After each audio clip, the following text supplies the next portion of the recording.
બિલોટી બેઠક પર જોરદાર પ્રચાર, નિરંજન વસાવાની આગેવાનીમાં ડોર ટુ ડોર અભિયાન શરૂ। બિલોટી પેટા ચૂંટણીમાં આપનો પ્રચાર તેજ, ભાજપ સામે પરિવર્તનનો દાવો, ચેતર વસાવા પર ખોટા કેસનો જવાબ જનતા વોટથી આપશે।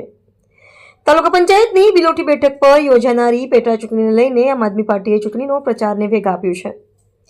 નર્મદા જિલ્લાના પ્રમુખ નિરંજન વસાવાની આગેવાનીમાં પક્ષના કાર્યકરોએ ભાંગોરિયા ગામે ભરપરસાદ વચ્ચે પણ ડોર ટુ ડોર પ્રચાર અભિયાન હાથ ધર્યું હતું। નિરંજન વસાવાએ જણાવ્યું હતું કે બિલોટી બેઠક પર આમ આદમી પાર્ટીના ઉમેદવાર પ્રવીણભાઈના સમર્થનમાં કાર્યકરો સતત ગામે ગામ જઈને જનસંપર્ક કરી રહ્યા છે। વરસાદ જેવી વિપરીત પરિસ્થિતિ છતાં સ્થાનિક લોકો તરફથી ઉત્સાહજનક પ્રતિસાદ અને વ્યાપક જનસમર્થન મળી રહ્યું છે। તેમણે દાવો કર્યો હતો કે ગ્રામજનોના ભાજપના શાસનથી અસંતોષ વ્યક્ત કરી પરિવર્તનની માંગ કરી રહ્યા છે।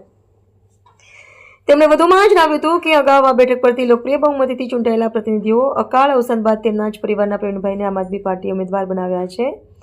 નિરંજન વસાવાના જણાવ્યા મુજબ આસપાસના ગામોના આદિવાસી સમાજના વડીલો, આગેવાનો અને યુવાનોનો પણ પ્રચાર દરમિયાન સારો સહયોગ મળી રહ્યો છે। તેમણે વિશ્વાસ વ્યક્ત કર્યો હતો કે ભર વરસાદ વચ્ચે પણ કાર્યકરો ઉત્સાહપૂર્વક પ્રચાર કરી રહ્યા છે અને બિલોટી બેઠક પર આમ આદમી પાર્ટી જંગી બહુમતીથી વિજય મેળવશે। સમગ્ર પ્રચાર દરમિયાન કાર્યકરો ચેતરભાઈ, તમે આગળ વધો, અમે તમારી સાથે છીએ જેવા નારા સાથે એકજૂટ થઈને ચૂંટણી પ્રચારમાં જોડાયા હતા। રિપોર્ટર સજન વસાવા, દેડિયાપાડા।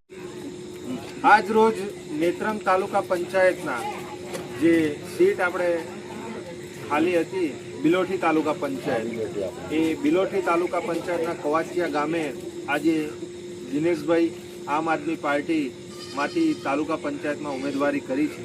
તો આજે અમે કવાચિયા ગામની મુલાકાત લીધી। અત્યારે રાત્રિનો સમય છે, વરસાદ પણ પડી રહ્યો છે, લોકોનું ખૂબ સારું સમર્થન છે। લોકો પણ ઈચ્છી રહ્યા છે કે અમે વર્ષોથી ભારતીય જનતા પાર્ટીને મત આપ્યા છે, એ સાંસદ સભ્ય હોય કે ધારાસભ્ય હોય એ અમારા વિસ્તારમાં જોવા નથી આવતા, અમારા પ્રશ્નોનું નિરાકરણ નથી લાવતા।